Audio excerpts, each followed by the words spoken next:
Hello and welcome to the TenKei ATM YouTube channel. We are now going through the next video, which is how to set up a MetaTrader 4 account part 9. Okay, so if you'd seen parts 1 to 8, you'd know what's going on. So here, we're looking here, or we are here, and I'm thinking, it looks all very nice to me. I like these charts. I like the look of these charts. I like the way it's set up. It's pretty. Anyway, did we cover this already, the auto trading part? Because we were talking about we're going to go along here, this section here. So I'm just going to show you what's relevant to the actual course itself. So what we are building up to, we are building up to the part where we're going to load our EAs. So auto trading, not quite sure whether I did this part already, but here we go. Auto trading, this function here will be what you'll be using quite a bit, because this is all about auto trading, automatic trading. Okay, so we're going to get to that part there.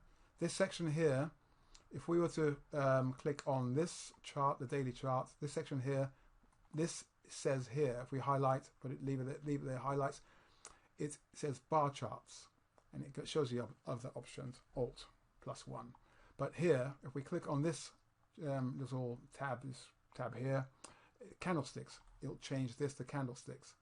And within candlesticks, you can, by clicking on the right, right click on properties, you can change the colors of your candlesticks right here. Yeah.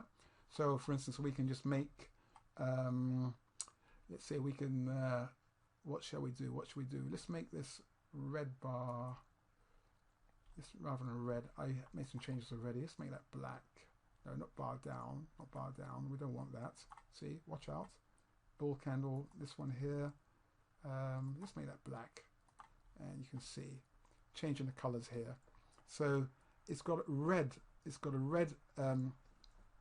outline, which pertains to the red bars, which means every down candle, every fall, every selling motion action will show a red candlestick. I'm not used to saying candlesticks. So let's go back into this again for you. 1 minute, properties, and we'll take away the bull candle, the middle of the white section, kind of that black. So we got green, red, buying, selling. So that tab, where is it? That tab there is for candlesticks, and this tab here shows for line charts. Okay, so you've got these 3 different options here. Let's go back to bar charts.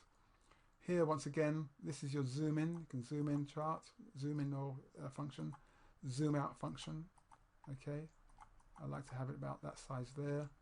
And shall we continue? This section here is all about, well, you can see how close this chart, this particular chart here on the 1 minute chart, how close it is to this section here, this the y-axis on the right side. So if we hover over there, it says scroll the chart to the end on tick incoming. So this is the end, and this is a tick incoming. If say for instance I want to backtest this or have a look at what's going on over here, see what happens? It keeps on jumping back to here. It keeps on jumping back or scrolling the chart to the end on tick incoming. So every time the tick moves, the time I see that price moves. So if I wanted to be able to, or if you wanted to be able to have a look at what's going on previously on the chart, so if we maximize it, we want to say, okay, let's go back to this morning, but look, nothing, you can't do it. So if we click here, there, now we switch it off.